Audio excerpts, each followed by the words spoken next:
এইবার মুসলমান শুনুন, আল্লাহ তাআলা বলে দিয়েছেন সারা পৃথিবীর ভিতরে আল্লাহ তাআলা যখন কিয়ামতের দিন দুনিয়া ধ্বংস করে দিবে, সারা পৃথিবীখানা আল্লাহ ধ্বংস করে দিবেন, কিন্তু সারা পৃথিবীর ভিতরে পানি পরিণত হয়ে যাবে। কিন্তু আল্লাহ তাআলা দুইটি বস্তু টোনের মতন ঝিল্লিক ঝিল্লিক করে বাঁচায় উঠবেন। এক নম্বর হলো এই নামদার পাড়া অঞ্চলের ভিতরে গাঁয়ে গাঁয়ে এক একটা আল্লাহর ঘর মসজিদ রয়েছে না নাই বাবাজি। দুই নম্বর হলো নবীর ঘর মাদ্রাসা রয়েছে, কিন্তু মাদ্রাসা ধ্বংস হবে না। আল্লাহ তাআলা বলে দিবেন সারা পৃথিবীকা আমি উহুদ পাহাড় পর্যন্ত আমি আল্লাহ ধ্বংস করে দিয়েছি, তোমরা কেন ধ্বংস হইছো না একটু জবাব দাও। এইবার বলবো আল্লাহ আমি এই জন্য ধ্বংস হয়েছি না, নামদার পাড়ার ভিতরে একদিন ধর্মীয় জলসা হয়েছিল, আহারে জীবনে কোনোদিন মাদ্রাসার ভিতরে আসে নাই, ওই নামদার পাড়া জলসার ভিতরে বসে বসে সারাটা রাত চোখের পানি জোর জোর করে ছেড়ে দিয়েছিল। দেখা যায় ওই যে সলিমুদ্দিনকে আল্লাহ তুমি জাহান্নামে দিয়েছো, যতক্ষণ পর্যন্ত আল্লাহ ওই সলিমুদ্দিনকে তুমি কবুল না করবা, জান্নাতের সার্টিফিকেট না দিবা, আমি নবীর ঘর মাদ্রাসা ধ্বংস হবে না। আল্লাহ তাআলা আপনার দোয়া আমার দোয়া আল্লাহ কবুল করতেও পারে না করতেও পারে। যখন ওই আল্লাহর নবীর ঘর মাদ্রাসা আপনার প্রতি দাবি জানাইবে, আল্লাহ রাব্বুল আলামিন আপনাকে জান্নাতের সার্টিফিকেট তুলে দিব, বলেন সুবহানাল্লাহ। এইবার বাবারে হযরত মালাকুল মউত যখন আপনার গ্রামের মধ্যে আপনাকে জান নেওয়ার জন্য আসবো, সর্বপ্রথম আল্লাহর ঘর নবীর ঘরের সাথে সম্পর্ক হয়ে যায়, তাদের জিজ্ঞাসা করা হয় আল্লাহর ঘর তোমার সাথে আব্দুর রহমানের সম্পর্ক কি ছিল, ভালো ছিল না খারাপ ছিল? যদি বলে আমি কোনোদিন আব্দুর রহমান নামের ছেলেকে আমি চিনি না, মাদ্রাসায় যদি বলে আমি আব্দুর রহমান নামের ছেলেকে চিনি না, কোনোদিন আমার ঘরের ভিতরে ঢোকে নাই, কোনোদিন মাদ্রাসার তালবিলিম গুলা ডাল খায় কে অন্তরটা শুকায় নিয়েছে, কোনোদিন এক মুঠ ডাল পর্যন্ত তিনি কিনে দেয় নাই, কোনোদিন মাদ্রাসার তালবিলিমের কাছে তিনি দাঁড়ায় নাই, আমি তাকে চিনি না। আল্লাহ তাআলা যখন ওই সমস্ত কথা শুনবেন, হযরত মালাকুল মউতকে গরম করে দিবে, মালাকুল মউত এসে মানুষকে তিন আকৃতি করে দুনিয়ায় থেকে বিদায় করব। তিনটি আকৃতি শুনছেন তো বাবা? সর্বপ্রথম জিহ্বায় কামড় লেগে যাবে, দুই নম্বর বাবা মৃত্যু যন্ত্রণা কালে পেশাব পায়খানা করে দিবে রে বাবাজি। ওই সময় যদি কান্দি আল্লাহ আল্লাহ তুমি আমাকে হেফাজত করো, এই যে বড় বড় চোখ বানায় যখন মৃত্যু যন্ত্রণা কালে যখন গলার ভিতরে গড়গড় বলে শব্দ দেয় না বাবাজি, ওই সময় বাবারে এই গলা দিয়ে দেখেন কত বড় বড় নলানি আমরা খানা খেয়েছি, কত বড় জিনিস খাইছি, ওই সময় দেখেন চামচের মধ্যে তুলে এক পেয়ালা পানি মুখের ভিতরে ঢেলে দেয়, দুই সাইড দিয়ে ঘুরে ঘুরে পড়ে যায়, কারণ সম্মুখে মালাকুল মউত দেখা দিয়েছে রে বাবা। মালাকুল মউতের একটা চরিত্র একটি দৃশ্য শুধুমাত্র মা ফাতেমাকে আল্লাহ দেখাইছিল, মা ফাতেমাকে কিন্তু ওই দৃশ্য দেখাই নাই বাবাজি।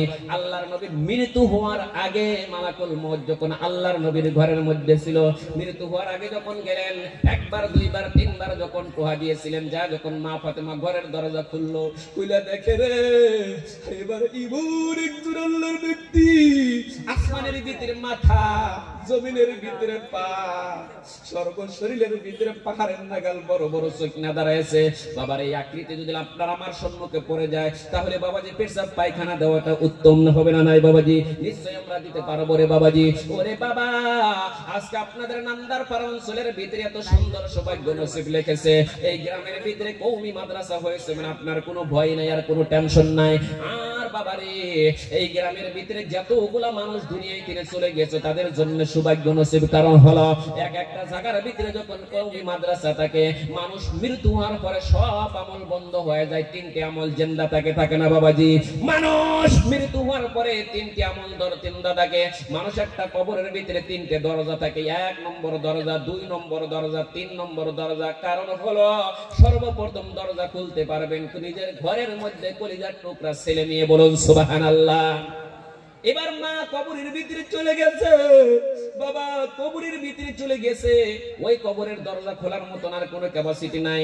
যারা ধর্মীয় জলসার ভিতরে বসে, যারা মসজিদের সাথে সম্পর্ক করে বাবাজি, যারা দিনের জানের চাইতে মাদ্রাসাকে বেশি ভালোবাসে, তাদের কাছে আল্লাহর কুদরতে জান্নাতে চাবি দিব, বলেন সুবহানাল্লাহ।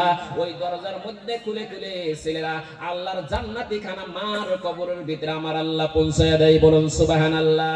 বাবারে এই বউটুকের ভিতরে যারা বসিয়েছে, যার মা বাবা কবরের ভিতরে চলে গিয়েছে রে বাবা, আপনি কোন কোনার মধ্যে বসে বসে হুজুরের ওয়াজ শুনতাইছেন, আপনি কোন জায়গার ভিতরে ওয়াজ শুনতাইছেন, প্রত্যেকটি মা বাবার জন্য আল্লাহ নয়ন খুলিয়ে দিয়েছে, চোখ খুলিয়ে দিয়েছে।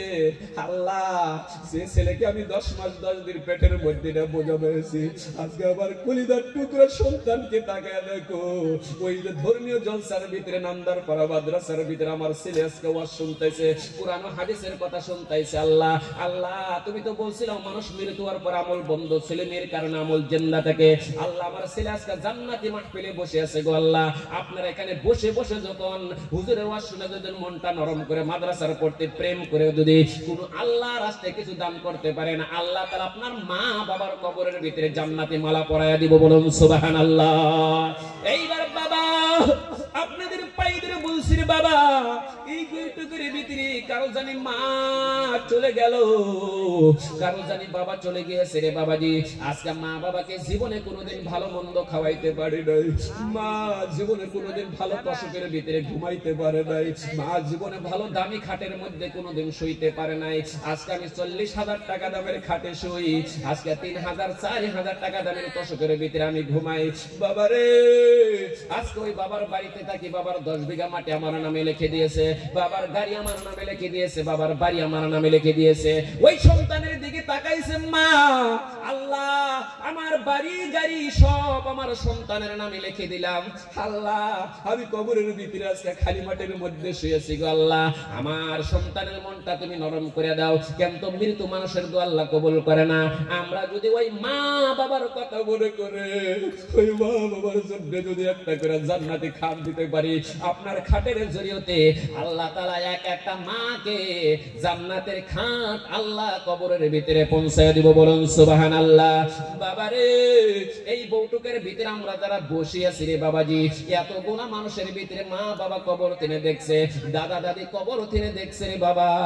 এতগুলা মানুষের ভিতরে আমি যাবো না যার বাবা এত দামি বাবা ছিল, বাবার 10 বিঘা 12 বিঘা মাটি তোমার নামে লিখে দিল, বাবার কত বন্ধু বান্ধবী ছিল, কোন বন্ধুর নামে কোন একটা বিঘা মাটি লিখে দিলেন না। বাবা কিন্তু জানে এই বাড়ি যদি বন্ধুর নামে লিখে দেই, বন্ধু কিন্তু আমি মৃত্যু হওয়ার পরে এক ফোঁটা চোখের পানি বাহির করবে না।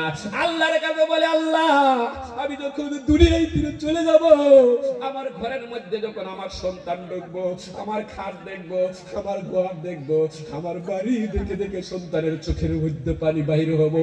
আমি সেই জন্য সব কিছু সন্তানের নামে লিখে দিলাম। ওরে সন্তান, আজকে যদি ওই মা কবরের ভিতরে শুয়ে রয়েছে ঠান্ডা মাটির মধ্যে, ওই মার জন্য কি একটা জান্নাতের ইনশাআল্লাহ কত সুখ আমরা দিব না? জান্নাতি খাট কি আমি দেব না রে বাবাজি? এতগুলা মানুষের ভিতরে প্রত্যেকটা কবরস্থান থেকে আপনার মা আপনার দিকে তাকাইছে, প্রত্যেকটা কবরের মধ্যে থেকে আপনার মুখের দিকে তাকাইছে, জিহ্বার দিকে তাকাইছে। ইনশাআল্লাহ বাবার এতগুলা মানুষের ভিতরে সর্বপ্রথম একজন পাগলকে, মা বাবার পাগলকে আমি ডাক দিব। কোন পাগলকে আল্লাহ কবুল করব জানি না, কোন বাবাকে আল্লাহ কবুল করব জানি না, কোন বাবা মা কবর দিনে সর্বপ্রথম মুচকি হাসি দেব জানি না, কবর দিনে হাসতে হাসতে আল্লাহর জান্নাতে চলে যাব জানি না। কিন্তু তোই ছেলের আল্লাহ মন নরম করে দাও। কিন্তু সর্বপ্রথম একজন বাবা 20,000 টাকা দেওয়ার জন্য কোন পাগল আছি?